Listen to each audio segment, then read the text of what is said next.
Penjual properti itu, bernama Stanley, nampak dia sedang menawarkan sebuah kondominium kepada seorang nenek. Awalnya sang nenek tidak mau membeli rumah tersebut, karena mendapat informasi bahwa rumah tersebut lingkungannya kumuh. Lalu Stanley memutarbalikkan informasi tersebut dengan mengatakan lingkungannya asri, karena telah dibuatkan taman-taman yang ditumbuhi berbagai tanaman hias yang menyejukkan lingkungannya. Dia mengatakan bahwa memang banyak orang kulit hitam di sana, tetapi mereka bersahabat dengan orang kulit putih. Sang nenek yang mendengar penjelasan Stanley pun, yang ganteng dan profesional, akhirnya setuju untuk membeli rumah tersebut. Beberapa saat kemudian, tiba-tiba polisi datang dan langsung menangkap Stanley atas tuduhan penipuan. Setelah ditangkap, Stanley pun menjalani sidang perdana.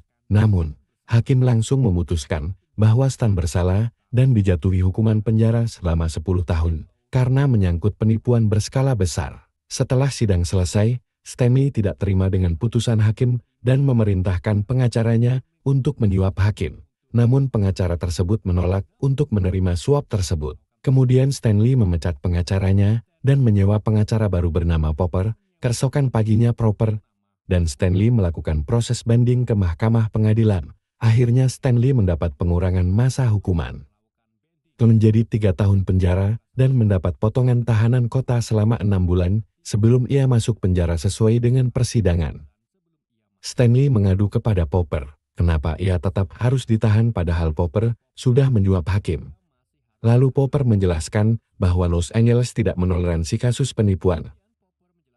Popper menyarankan agar Stan dan istrinya berlibur ke Brasil untuk menghindari hukuman. Namun, aset dan semua harta milik Stan dibekukan oleh pemerintah, yang memaksa ia dan istrinya untuk tinggal di Los Angeles selama 6 bulan. Suatu malam, Stanley dan istrinya, yang bernama Mindy makan bersama di sebuah restoran di sana. Mindy mengaku ingin punya anak sebelum Stanley masuk penjara, namun Stanley menolak karena memelihara anak itu rumit. Mendengar perkataan Stanley, Mindy menjadi marah dan meninggalkan restoran itu. Sementara itu, Stanley yang frustasi pun meninggalkan restoran itu dan pergi menghibur diri di klub malam. Saat berada di bar itu, Stanley bertemu dengan Bang Jono, seorang mantan narapidana yang terlihat sangat picik. Stanley mendekati Bang Jono dan dia ingin membeli informasi tentang kondisi penjara, karena tak lama lagi dia akan masuk penjara.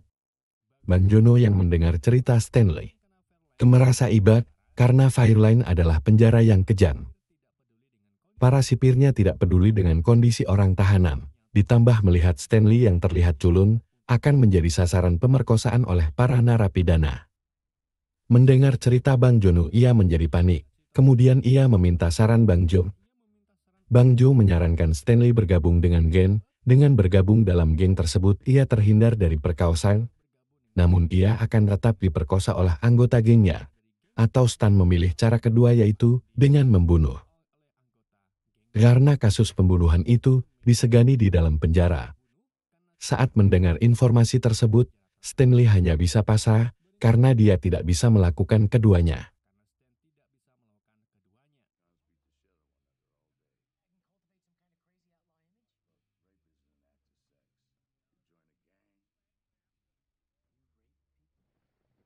Saat di rumah, dia berteriak-teriak kepada istrinya bahwa ia akan dikeroyok oleh para narapidana. Keesokan paginya saat dia bangun, Stanley menyadari bahwa kejadian itu hanyalah mimpi. Istrinya cukup sabar untuk mengingatkannya bahwa dia akan berada di penjara masih 6 bulan lagi. Sementara itu, Stanley kembali terganggu mentalnya, mengetahui kenyataan bahwa dia akan diperkosa oleh Guy di penjara. Istrinya mengusulkan untuk melakukan persiapan sebelum masuk.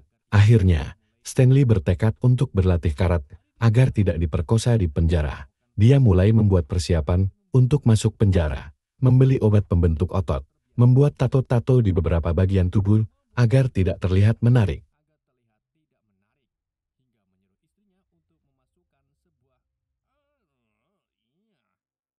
Saat berlatih karat, ia merasa bosan karena Stanley hanya berlatih dasar-dasar tanpa melakukan pertarungan sungguhan.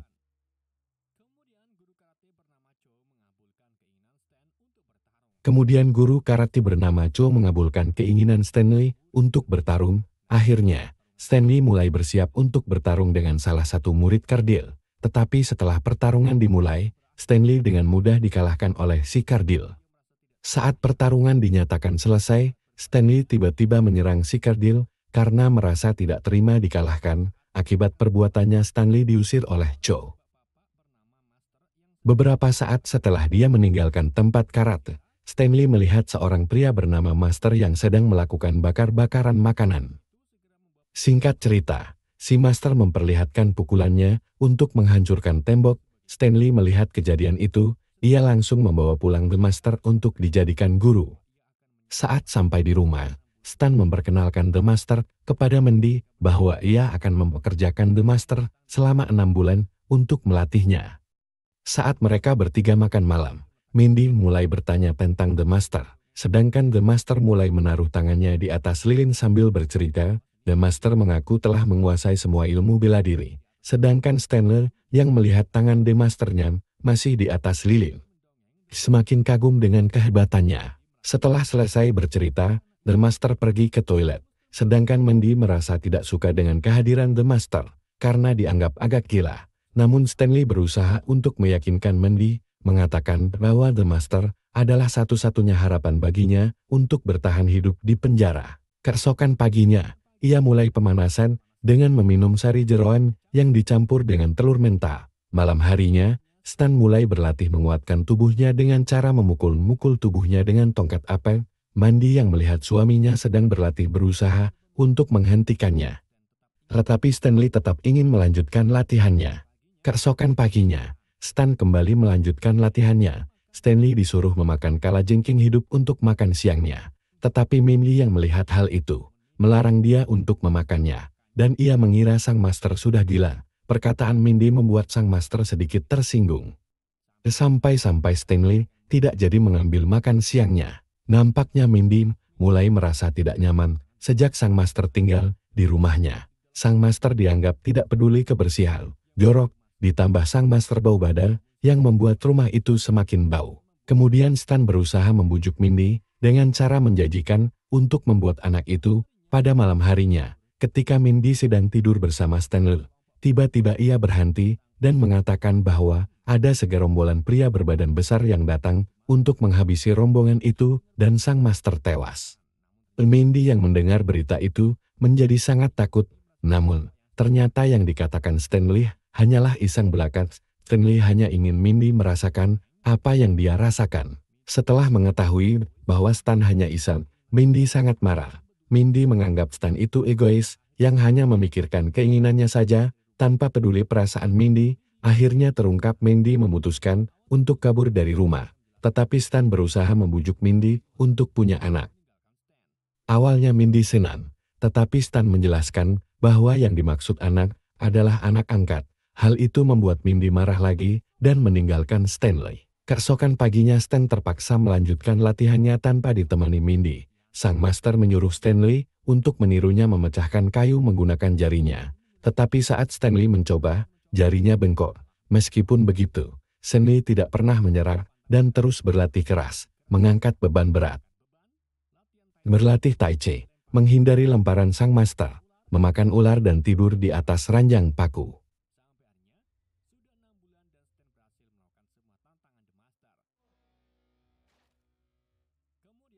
Akhirnya 6 bulan berlalu, dan Stanley berhasil mengerjakan semua tantangan sang master. Kemudian Stanley merayakan keberhasilannya dengan makan malam di sebuah restoran bersama sang master dan proper.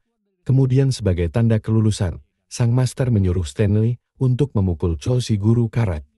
Setelah meninggalkan restoran Stan, dia pergi ke tempat karat dan menantang Cho bertanding. Setelah terjadi pertarungan singkat dan Stanley dapat memenangkan pertanding itu. Akhirnya hari hukuman Stanley pun tiba. Sebelum pergi Stanley diberitahu pada Popper bahwa dia dipindahkan ke penjara Ashford karena suatu alasan, tetapi Stanley tidak peduli karena dia merasa percaya diri. Singkat cerita, Stanley dan para peserta narapidana yang lain berkumpul di lapangan. Kemudian mereka bertemu dengan kepala sipir yang bernama Francis Gaske. Setelah menerima ceramah, para sipir melakukan tes kesehatan kepada para narapidana. Para napi dipersilahkan masuk ke dalam kamar. Ketika dia memasuki kamarnya, dia bertemu dengan teman sekamarnya yang bernama Short. Sementara Stanley ingin menunjukkan dominasinya kepada Short dengan mengambil tempat tidur Short. Tetapi setelah mendapatkan tempat tidur Short, dia mengatakan kepadanya bahwa dia sering tergelincir. Hal itu yang membuat Stanley mengembalikan kasur kepadanya.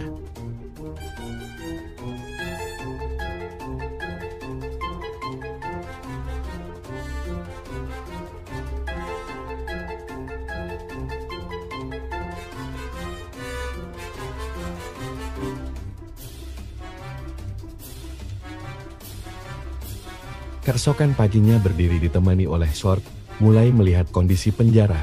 Dia menjelaskan berapa banyak geng yang terbentuk di tempat itu. Lalu Stanley bertanya tentang predator di tempat itu. Kemudian ia melesat ke arah Big Raymond yang kebetulan adalah orang yang akan perkaos Robbie.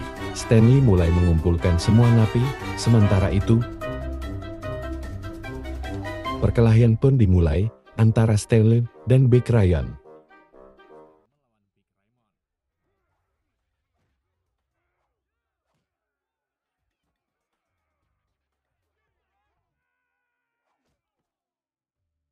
Setelah beberapa saat Stanley berhasil mengalahkan Ryan dan mematahkan beberapa jarinya, kemudian ketua geng hitam bernama Glenn menghampiri Stanley.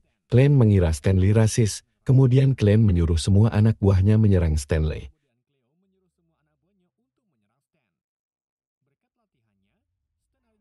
Berkat latihannya, Stanley berhasil mengalahkan geng hitam itu.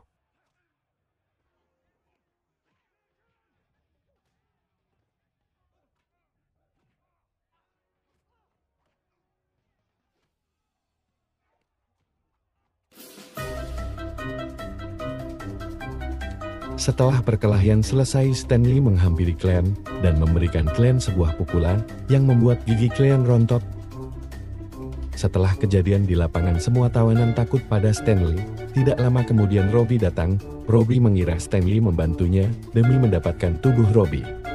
Tetapi dia menjelaskan bahwa dia ingin membuktikan bahwa dia sangat menentang perbuatan bejat itu.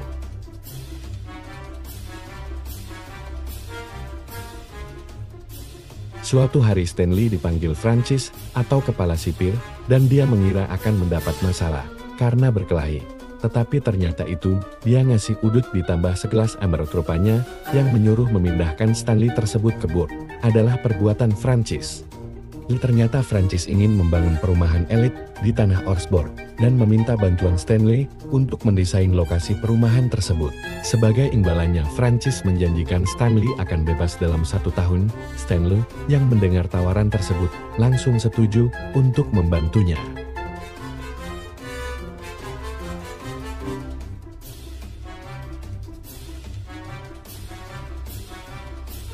Suatu ketika saat sedang mandi, ia tiba-tiba diserang oleh pimpinan geng Nazi bernama Peterson, yang berdiri dari belakang menggunakan silat.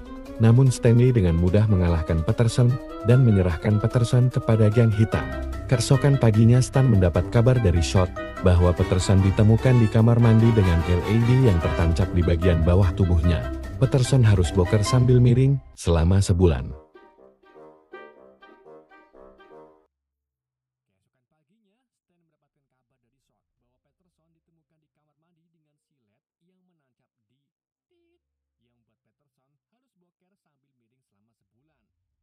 Scene kemudian memperlihatkan bahwa Stanley sedang membantu Francis memeriksa dokumen. Tak lama kemudian Francis ditemani oleh Daniel. Francis mengenalkan Dan kepada Stanley sebagai rekan bisnis untuk membangun perumahan elit. Stanley juga mendengar percakapan antara Dan dan Francis yang akan menyingkirkan para tahanan itu. Setelah mendengar percakapan itu, Stanley kembali ke kamarnya dan merasa sedikit kasihan pada tahanan itu. Lalu Short mulai bercerita tentang kehidupannya saat mabuk. Dia bertengkar sampai Short tidak sengaja membunuh istrinya. Short sangat menyesal dan bersedia menyerahkan apapun untuk mendapatkan istrinya kembali. Lalu Short mengatakan bahwa semua tahanan itu salah, tetapi sebagian besar tahanan mungkin dipaksa atau karena mereka terpaksa melakukan kejahatan. Karena mendengar cerita Short, Stanley teringat kenangannya dengan istrinya. Lalu dia menulis surat untuk istrinya, yang pada dasarnya maksudnya adalah Stan ingin meminta maaf atas sifat egoisnya dan mengerti mengapa Mindy ingin punya anak. Sedangkan Mindy yang menerima surat Stan ternyata sedang bersama The Master. Keesokan paginya Stanley mengumpulkan semua tahanan di lapangan. Stanley ingin mengubah kebiasaannya melakukan kekerasan dengan menari pargoi. Mereka mulai bersemangat untuk menari. Lalu ST memerintahkan semua tahanan untuk berhenti berbuat mesum.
Beberapa saat kemudian Short memberikan balasan surat dari Mindy yang menyatakan bahwa Mindy ingin bertemu dengan Stanley. Saat itu Stanley berhasil mengubah kebiasaan para tahanan yang melakukan kekerasan, mulai dari saling memaafkan, bermain catur, menari pargoye, berbagi es krim, hingga merayakan ulang tahun dan mengadakan pesta. Suatu hari, salah satu pria Prancis melaporkan bahwa kondisi penjara telah berubah. Kekerasan dan pemerkosaan juga mulai menurun drastis, bahkan predator Ryan sudah memiliki pasangan dan keduanya terlihat sangat mesra.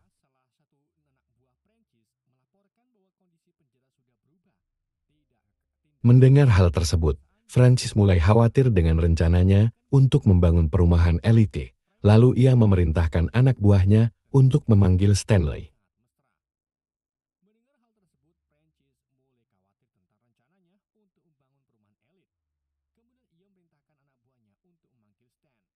Di sisi lain Stanley akhirnya bertemu dengan Mindy dan mereka berdua berbaikan dan melanjutkan bercocok tanam. Setelah selesai bercocok tanam, Mindy mengungkapkan bahwa The Master tinggal bersamanya. Ia juga belajar pijat dari The Master. Mendengar hal tersebut, Stanley mulai curiga bahwa setelah keluar dari penjara, Stan akan memukuli The Master dan memerintahkan Mindy untuk menjauhinya.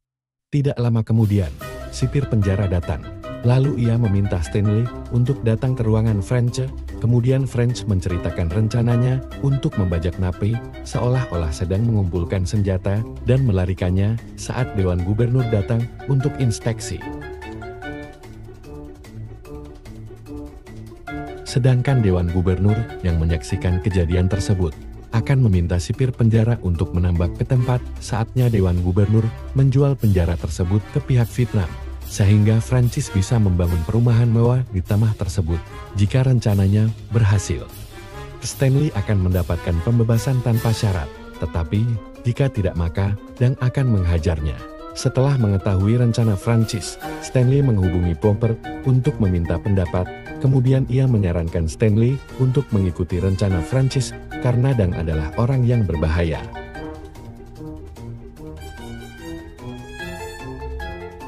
Suatu malam Stan bermimpi bahwa Mindy sedang bermesraan dengan The Master.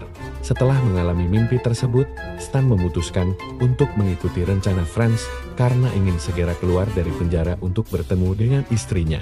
Saat Stan pergi ke lapangan, Stan mengumumkan bahwa ia telah mencabut larangan kekerasan dan tidak lagi mempedulikan keadaan para narapidana. Sesaat kemudian, penjara kembali ricuh. Setelah kejadian tersebut, suasana penjara menjadi tegang. Sementara itu, Shaw duduk dengan Stanley merasa kecewa. Lalu sesaat sebelum Shaw pergi, Stanley mengingatkan agar besok dia tidak datang ke lapangan. Keesokan paginya, Dewan Gubernur pun tiba di penjara. Ditemani Prancis menemui Stanley agar pergi ke pengadilan untuk mendapatkan kebebasan tanpa syarat. Sebelum Prancis pergi, ia memberitahu bahwa rencananya akan dimulai pukul 12.30 menit.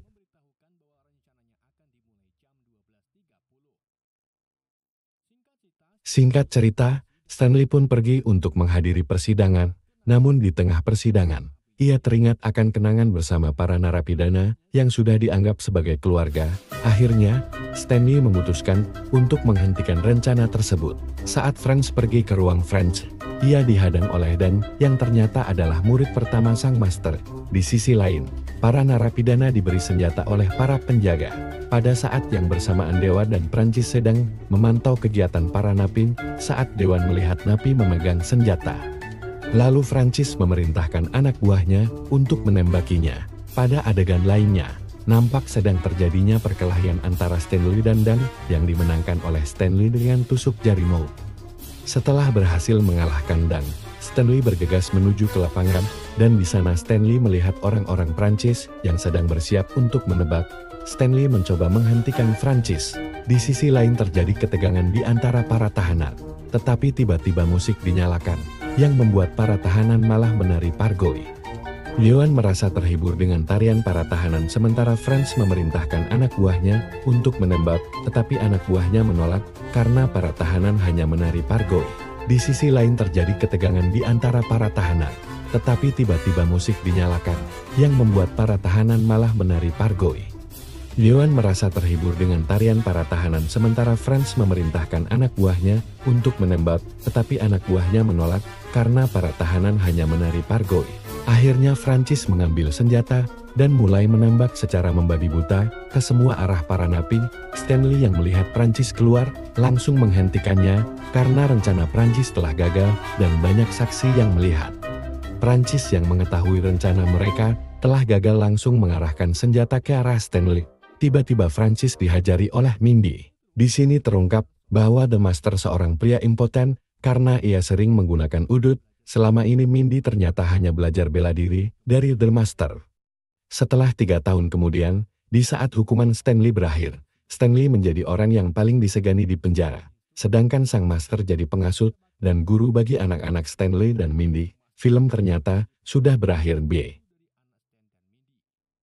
Bye-bye. Terima kasih sudah menonton.